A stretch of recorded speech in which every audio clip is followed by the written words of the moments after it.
All right, Tactical Rifleman Nation, Instructor Z here, and today we're going to be talking about some considerations when shooting around a vehicle.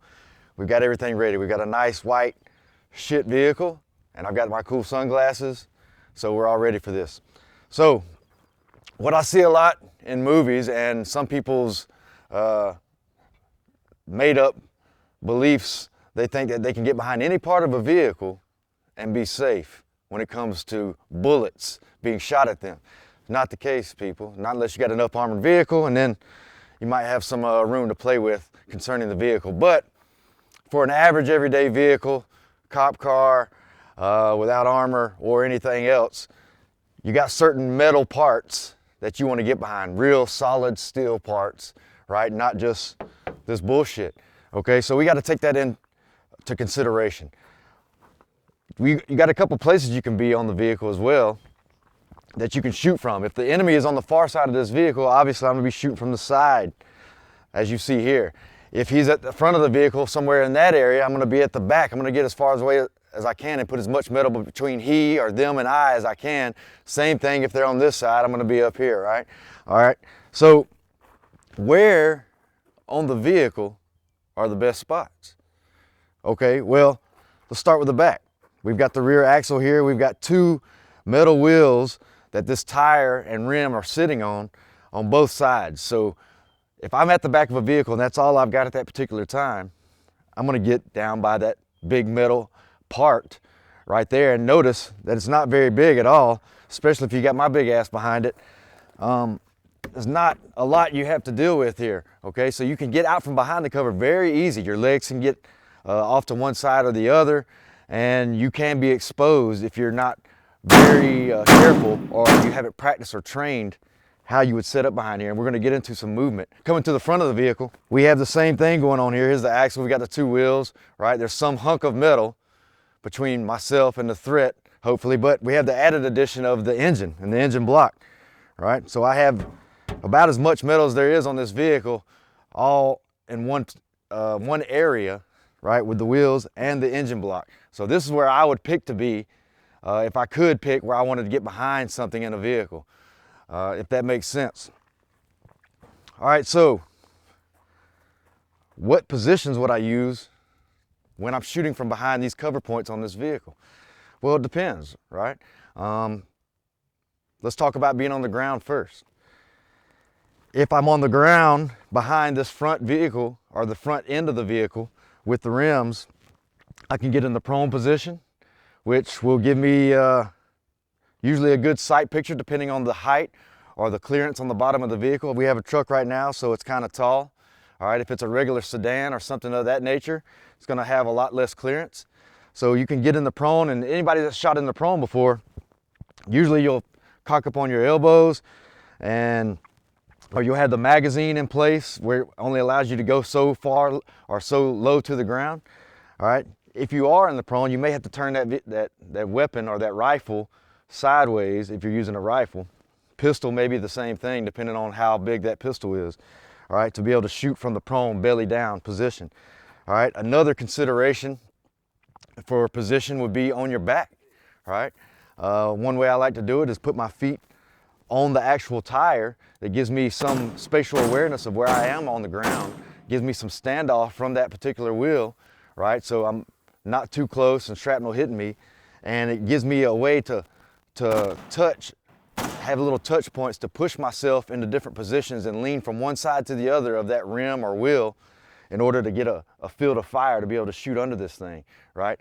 I find it easier to transition from one position to the next or one side to the other when I'm firing back being offensive if I'm on my back, right? But it does feel vulnerable. It's harder to get up and move from one static position all the way to the back of the vehicle. It's a little bit harder if I'm on my back, unless you know how to do it correctly or you practiced it, versus being in the prone where you can just come up to your knees and be in an all fours position and begin moving a little quicker, excuse me.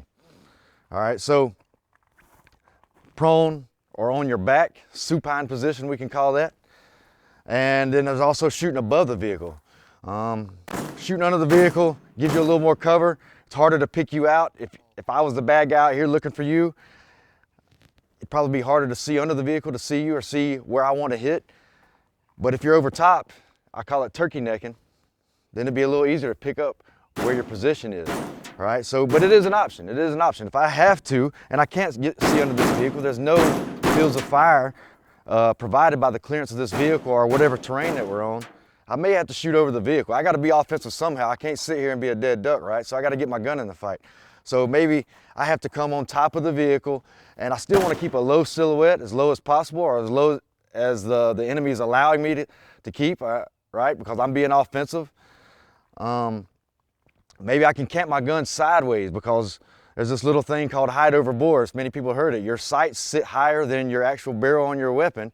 And those of us that have trained around vehicles or obstacles or barriers with a rifle realize that it is pretty easy to hit whatever you're using as a barricade, the vehicle, the wall, or whatever, if you're not accounting for that barrel being lower than that sight. So what I find it easier to do and eliminate any of that guesswork is turning that gun sideways. All right, you turn that gun sideways, there's one rule of thumb when you're shooting is just hold to the magazine side, whichever way the magazine's sticking out, that's the side I hold onto my thread or target, right? And maybe a little high depending on how far out you go, 100, 200 meters. So that's the rule of thumb, but it gets your gun lower. It keeps your sights will still work the same, except they're on the side of your barrel now, and you don't have to worry about scraping across this curved part of the hood and actually hurting your own vehicle, right? Which is also going to throw your shots off, so you're not going to have effective fire when you think you're holding the sights. Hold the bad guy, the metal is going to put the bullet somewhere else. Also, let's talk about being around a vehicle and how much standoff you want from that vehicle when you're taking up these positions. I already mentioned earlier, if I'm in the supine position or on my back, right, my feet are touching the tire or the rim area, all right, so I'm this close from my hips to the ground. I'm that close, which gives me a little standoff and gives me the ability to move off of that rim. Any other position, say on my belly or standing up turkey necking over with a low silhouette, obviously, on the front of the vehicle or the back of the vehicle, I want a little bit of standoff unless it's one of those long shots and the enemy is calmed down enough with my effective fire that I'm being more offensive than he is and I can keep their heads down. Long shot, I might need to brace myself a little bit. Might need to find a brace, all right? Because if you're tired, and I've never been in a gunfight where I wasn't physically tired or breathing hard, you're gonna be breathing hard. You may have to bear down on this and use this as a steadying position for yourself.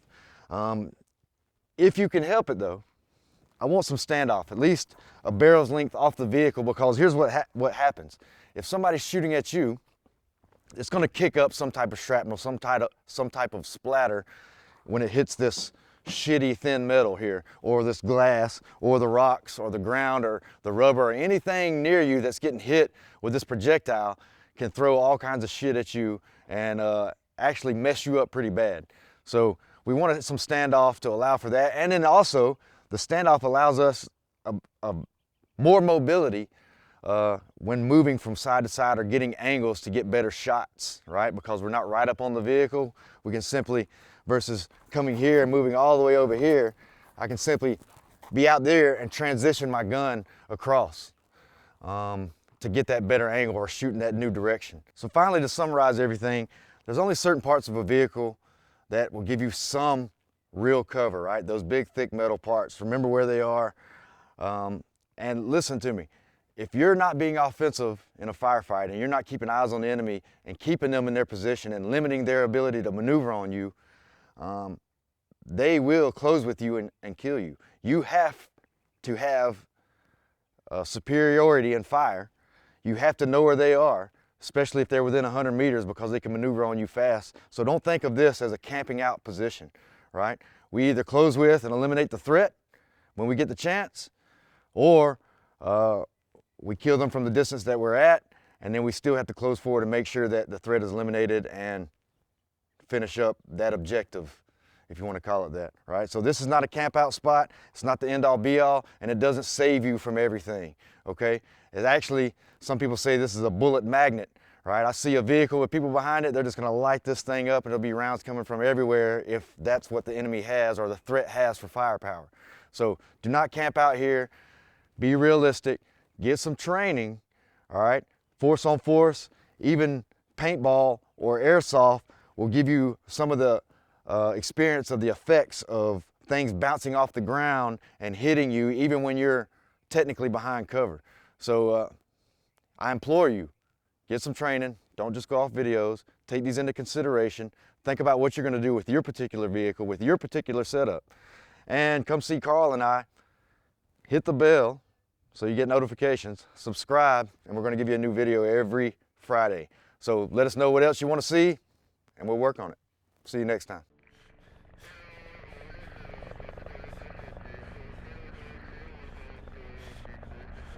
If you like this video, make sure to like, comment, and subscribe. Also, make sure you follow us on Facebook, Instagram, and Twitter so you don't miss out on anything. If you like the shirt that we're wearing in the video, you can get it in our store.